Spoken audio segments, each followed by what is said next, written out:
to a Hope 1032 podcast.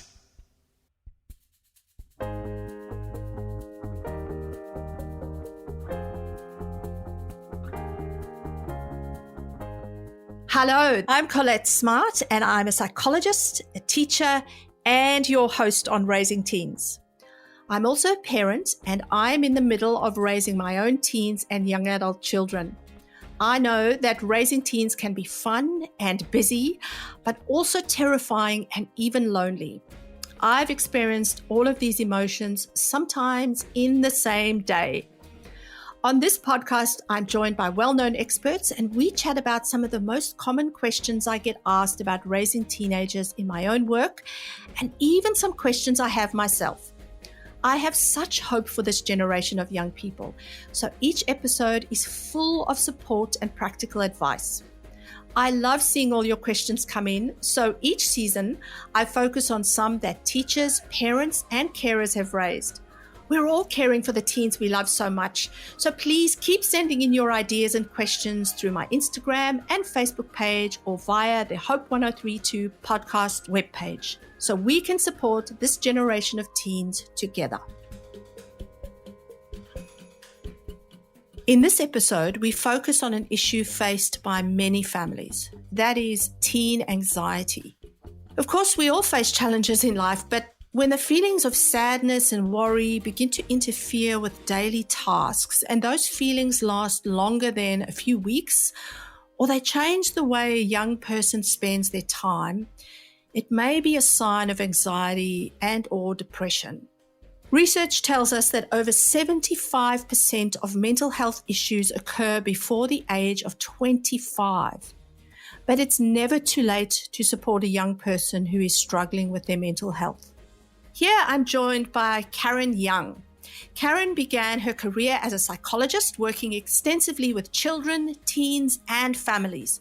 She is a sought-after speaker and consultant and works with schools, government bodies, and child and adolescent-focused organisations, both in Australia and overseas, to build resources, implement procedures, and support the professional development of staff. Karen is the founder of Hey Sigmund, an internationally popular online resource that provides commentary, research-driven information on anxiety and neurodevelopment. She's the author of 4 books, including the best-selling Hey Warrior, which creatively assists young people to understand and manage anxiety. Hello, Karen, and welcome to Raising Teens. Hello, thank you for having me. I'm excited to be here. I am so thrilled to have you. I think my listeners know that there's certain people I've stalked for a very long time, and you are one of those. Your work is just all over the internet, all over the world. I think you will be quite familiar to some of my listeners. I'd love you to start just by telling us why you got into this area where you focus on anxiety particularly, and where did it all start for you? Yeah. It started because it got personal. So I was a psychologist working for a long time with kids and teens and families. And then anxiety happened big to my own daughter. And I think when it gets personal, then things change. And what I really noticed is how much I struggled. I didn't know what to do. I knew how to work with other people's kids, but as a parent, it all changes because they're so quick to say, can you just, no, don't do that to me. I know what you're doing. You're psychologizing me. And as soon as I go to open my mouth, she'd be like, can you just stop? Can you just not? And she had really big separation anxiety till grade 3. Then in grade 12, it happened again. And it's not that I didn't know what to do or what was going on. I didn't know what to do with her, which spoke to me of the struggle a lot of parents must have. I know the stuff. I still didn't know what to do because she just wasn't hearing it.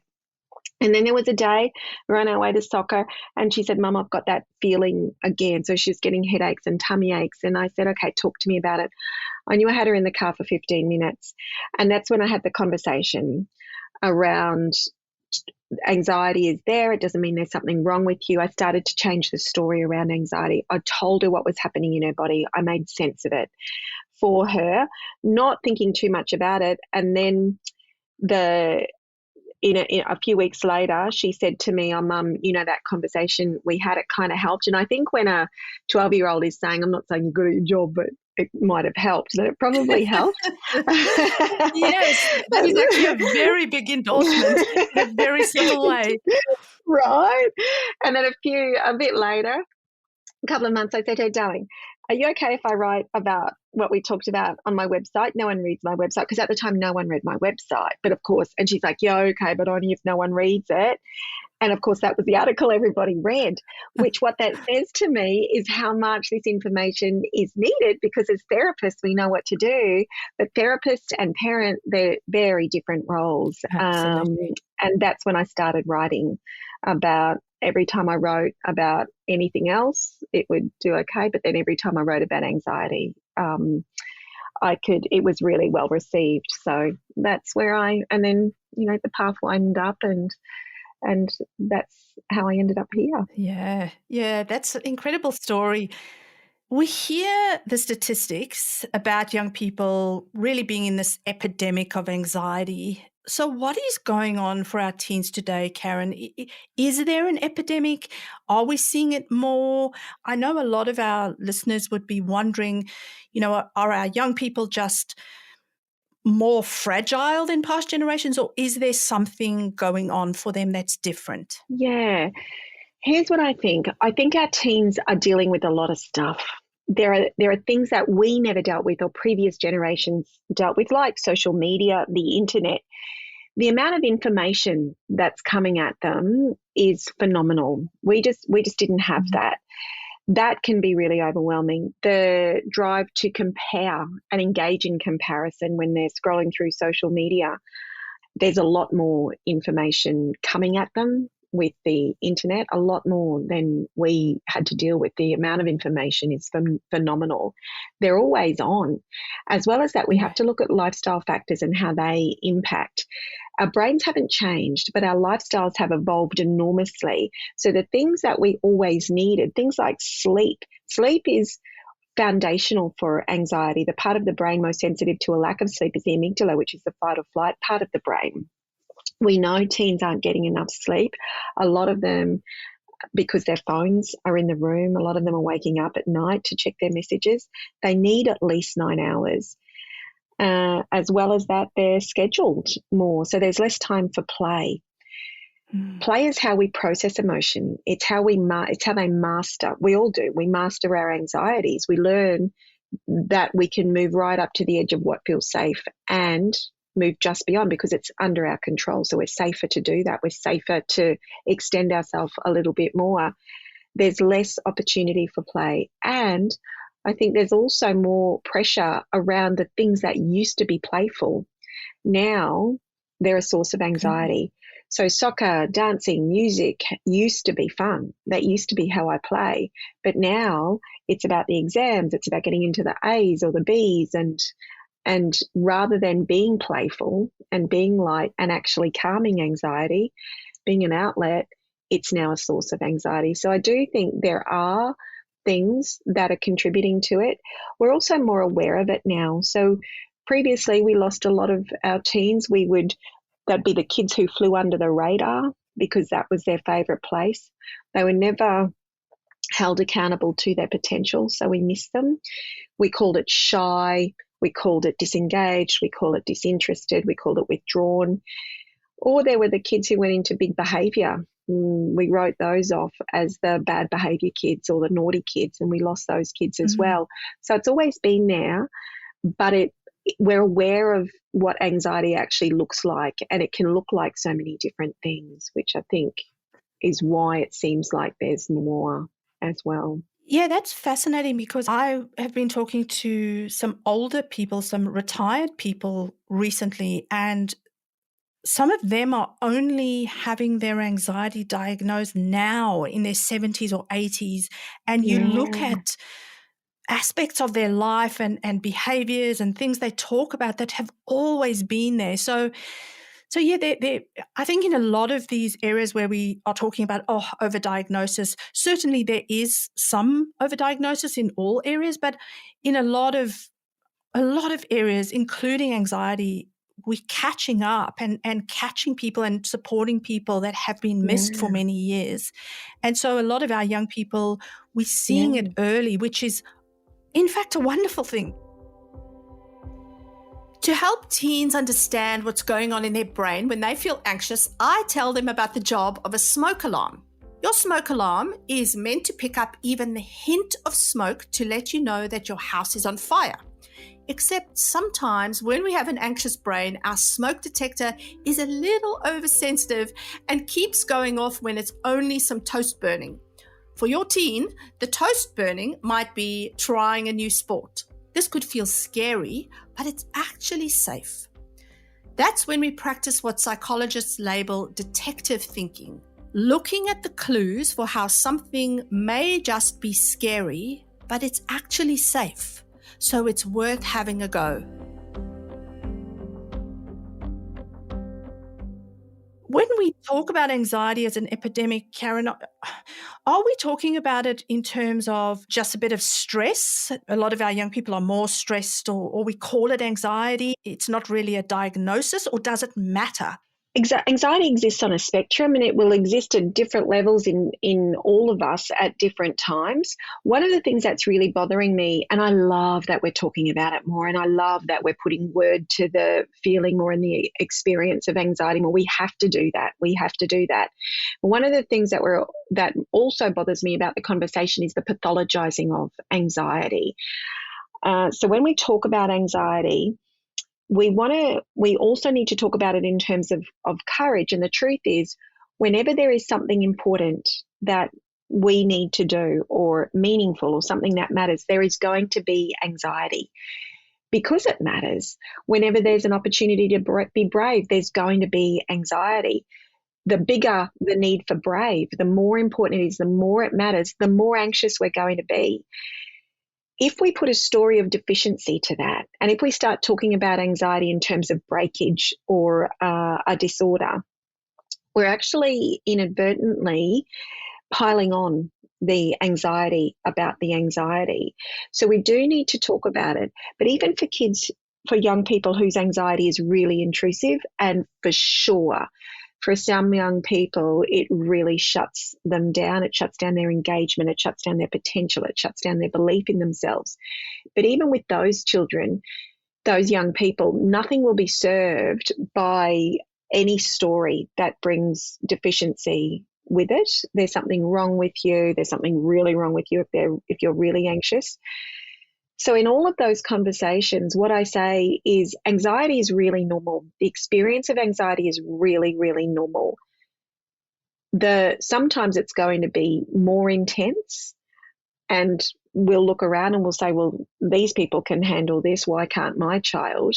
There's a lot of reasons, but anxiety always happens before brave behaviour. So I think we really want to start shifting the story we put to anxiety and saying, of course they're going to be anxious. And of course they're going to be anxious in a really big way, because this is a big kind of hard. This is a big brave. This is a big opportunity. This is a big thing that matters. Of course that's going to happen. What you have just brought to mind for me is there was some research around, when we put trigger warning labels on social media posts. I do. And we do that because we are trying to support people where something might be triggering and it brings up past trauma. But there's some research to show that when we put on trigger warnings, it actually invokes more anxiety than if there hadn't been a trigger warning. And so that kind of speaks into sometimes the anxiety is a natural, normal part of being a human being and not pathologizing it. So our big feeling sometimes when we read something means we feel, and it means we are human. Can you tell us a little bit then, let's just dig a little into what then would anxiety look like in a young person? So, okay, I'm wondering if my child is anxious or has anxiety. What behaviors am I looking for? You mentioned some of those internalizing and externalizing behaviors. What are we looking for? So there's a few types of behaviors. We'll see fight behaviors, anger, tantrums, aggression, irritation, frustration.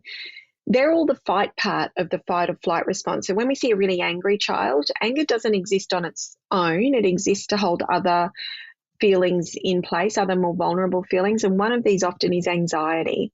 So anxiety can look angry. It can look bold and confident, but we know that underneath it is potentially a really distressed nervous system. It can also look like flight behavior.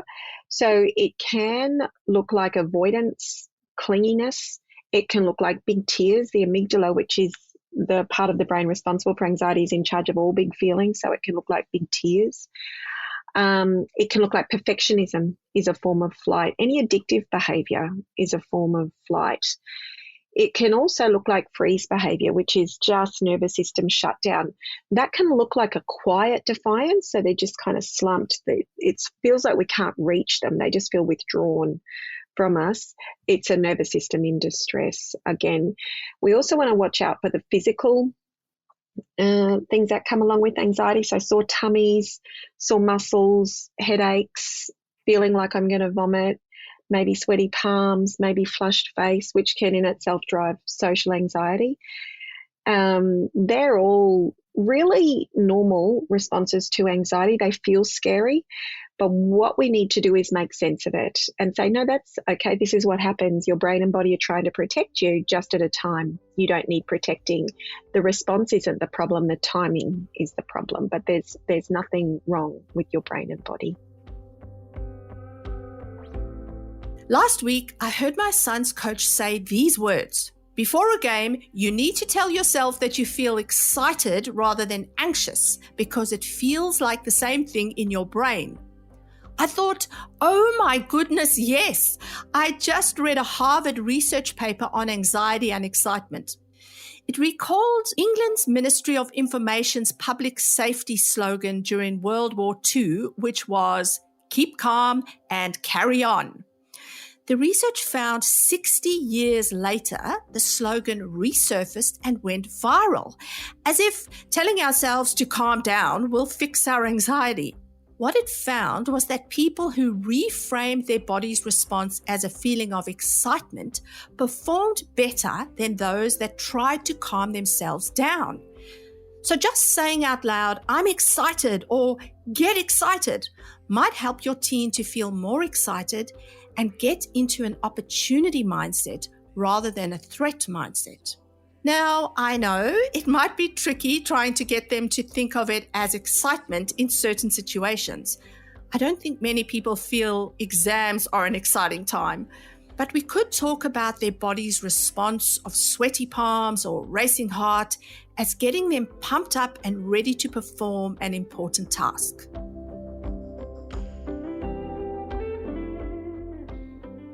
And so it's a lot about changing the way we talk about anxiety then. I hear that theme a lot in your work. And so rather than shutting down any mentions of anxiety and seeing it as some kind of weakness, what do you say to parents who say, but how do I talk to them about their anxiety? And what if my child to everybody else looks fine? People say, my child, they're not anxious. Don't be ridiculous. They're the school captain. How do we talk to our young people about what's going on for them with their anxiety? The first thing we have to do is normalize it and say this is something that happens to every single person on the planet because we all do brave things. We all do important things. If there's no anxiety, then there's nothing to be brave about. It's just something that happens. So every time there's an opportunity to be brave, there's going to be anxiety. We're not going to get rid of anxiety and we don't want to. It's there to keep us alive. So it's our warning system that there might be something there that we need to watch out for. Doesn't mean there is. It means that there might be. So one of the things I say to parents is we need to put word to the feeling. Oh, this is what anxiety feels like. That makes sense. This happens to everybody. We normalize it. Yeah, this has happened. This happens to me when I'm doing something important. Of course it's going to happen. For me, it feels like I'm going to be sick or it feels like I'm going to be this. That's all really normal. I absolutely hear what you're saying. I get it. You're not alone. Two things I get when I talk to, especially adolescents about it, when I talk about anxiety, when I describe what it feels like in their bodies, what they say is, the first they say is, I thought it was just me. I feel like this and I thought it was just me. I say, no, this happens to every single person on the planet.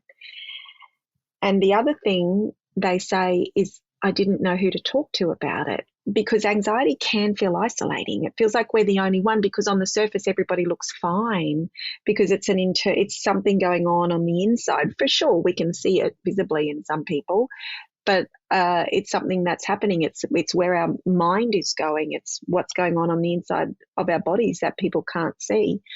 It's all about physiology. It's the brain that doesn't feel safe and organising the body to respond. We might not see any of that from the outside, but we do have to talk about it, and we do have to normalise it and help them make sense of it. If we don't talk about it, or if we pathologise it, and they're already telling a deficiency story, they're already saying, well, I feel like something bad's going to happen, so something bad must be going to happen, or there's something wrong with me. Other people don't seem to be bothered by this.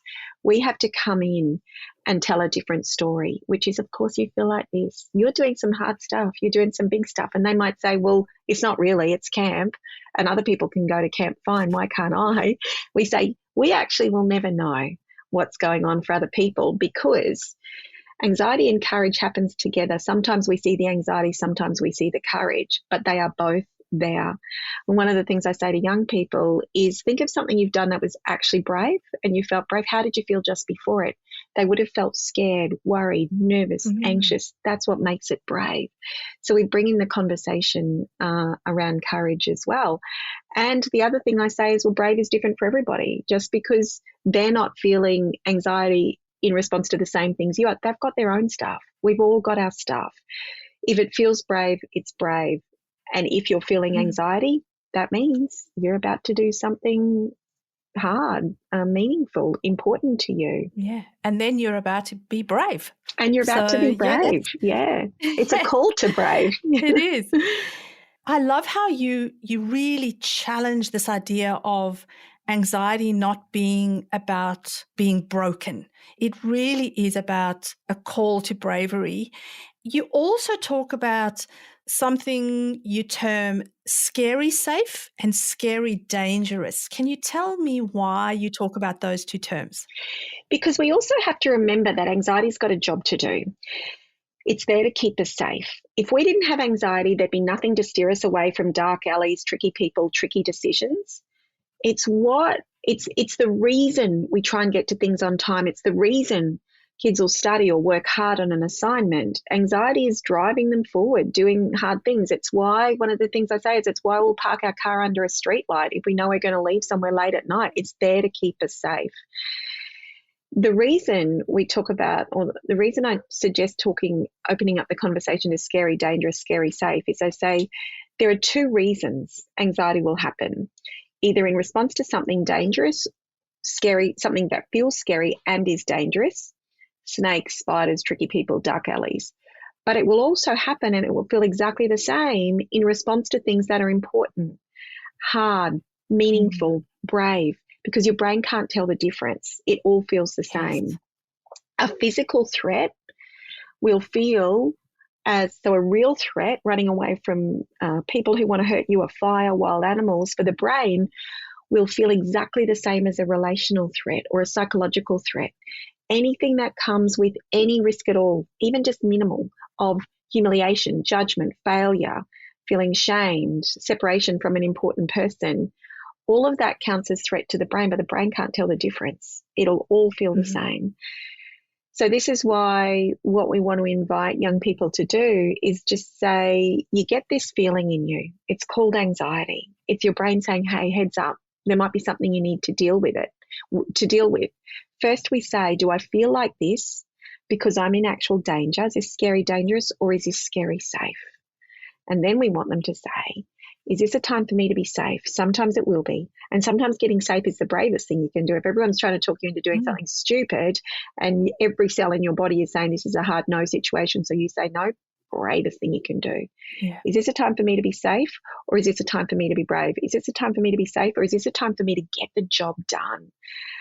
And this is where we say anxiety doesn't happen to stop you. It happens to warn you, but we need to be in charge of it. We need to make that final decision.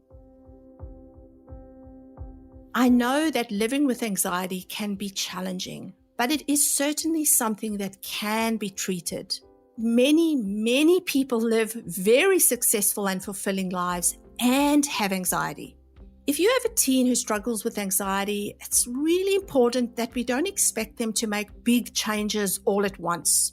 We often use what is called a step-ladder approach. That is a step-by-step way of helping with anxiety. It's based on the principle of graded exposure. This just means starting off small, tackling the little things before you face the really scary things. So if a teen is overwhelmed by going to a shopping mall, for example, they may begin by standing in the car park for a few minutes, and then the next time, the entrance. They may try the first shop and then go in and ask an attendant to locate an item. A psychologist would ask them then to rate their anxiety from 1 to 10 before, during, and after each step. Teens are often amazed at how it is safer than they originally thought it might be. And they're surprised at how their anxiety reduces at each stage of trying a small step. And if parents are listening and they feel as though they're recognizing some of this in their teenager, but they haven't known how to actually start a conversation, do you have some conversation starters that you might recommend for parents? Yeah.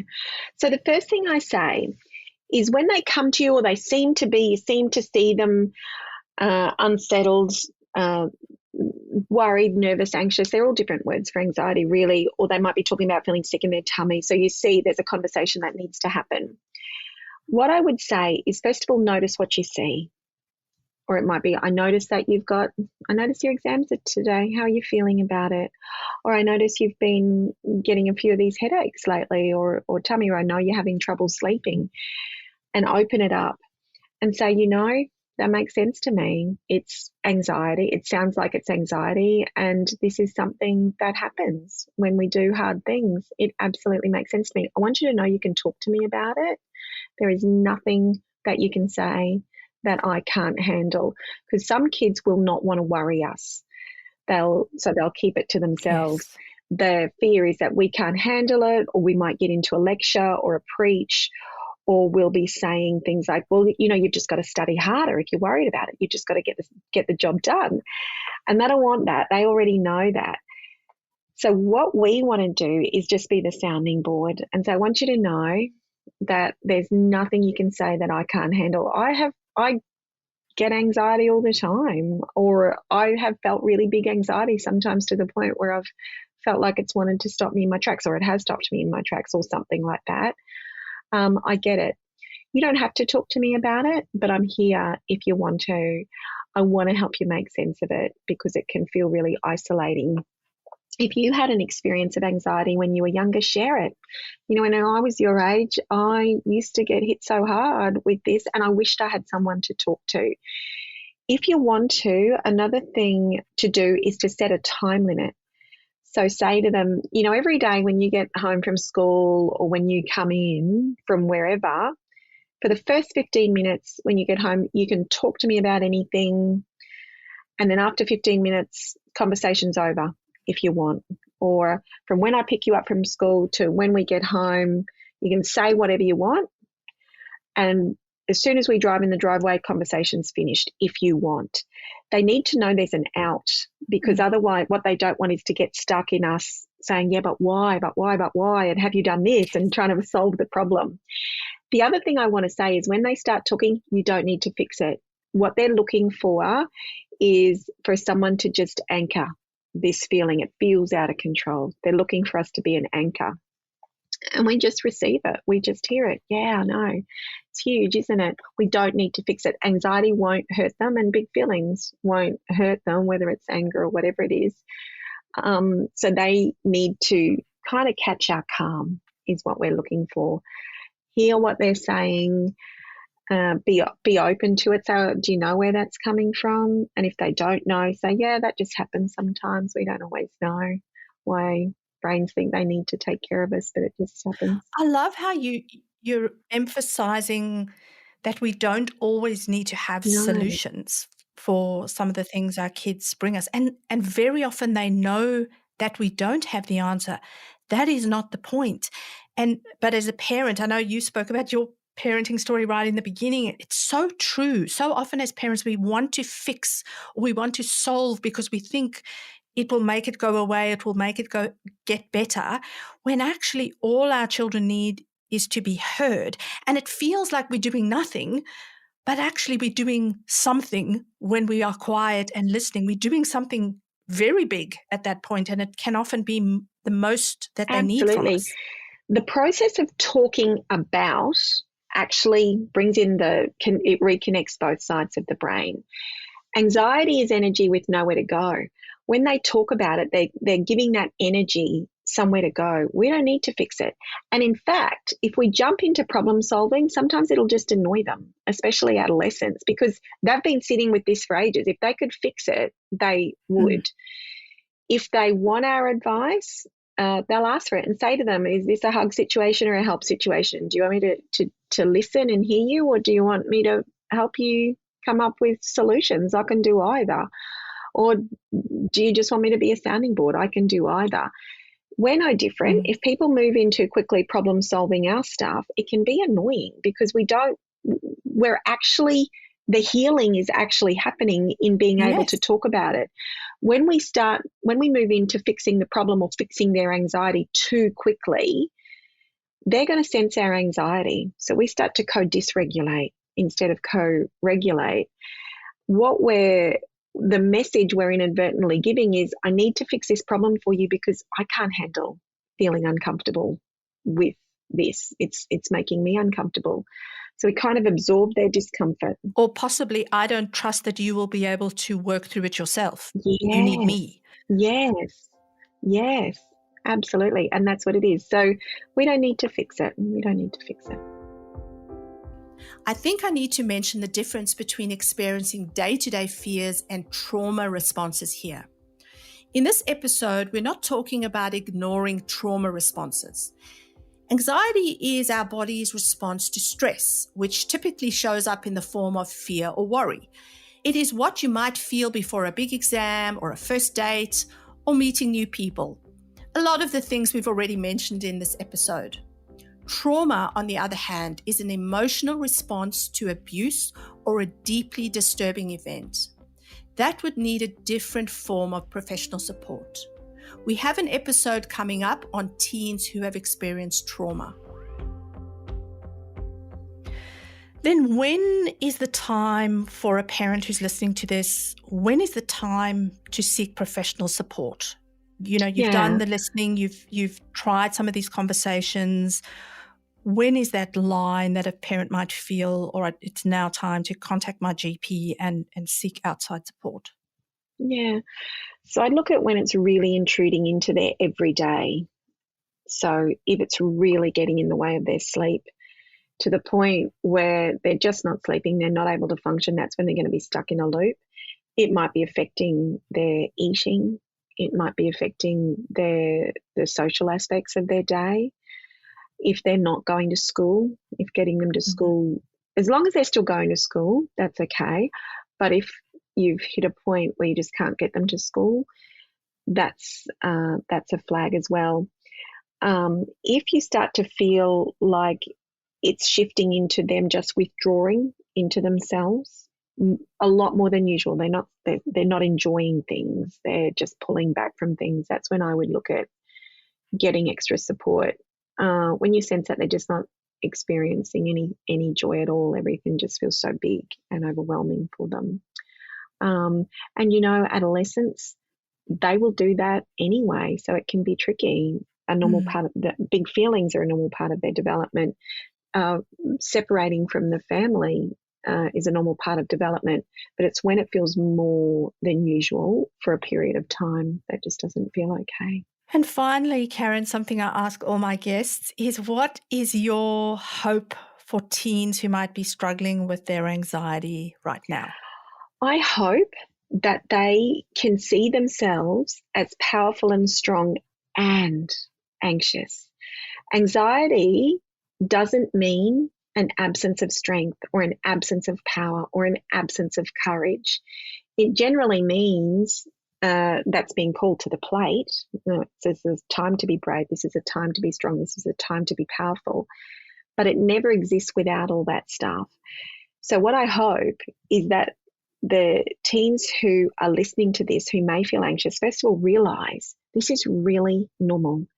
And I want them to know that there will be other people who feel exactly the same way they do in their classroom, probably sitting right beside them, maybe not at the same time, but there absolutely will be. And there's a way through this. They are not broken. Anxiety comes from a magnificent brain, not a broken one. I loved how Karen reminded us that healing begins to happen when our teens start talking about their anxiety. If you would like to know more about Karen Young's work, you can find her at heysigmund.com. You can also find me at raisingteens.au. And if you have a question about raising your teen, please contact me via email or my Facebook page at Collett Smart. You can also go to the Hope 1032 podcast page. If you found this episode helpful or gained some useful insight from it, please subscribe and review wherever you get your podcasts and consider sharing it with friends and family. I hope to see you next episode, but in the meantime, keep parenting with your teen's future adults in mind.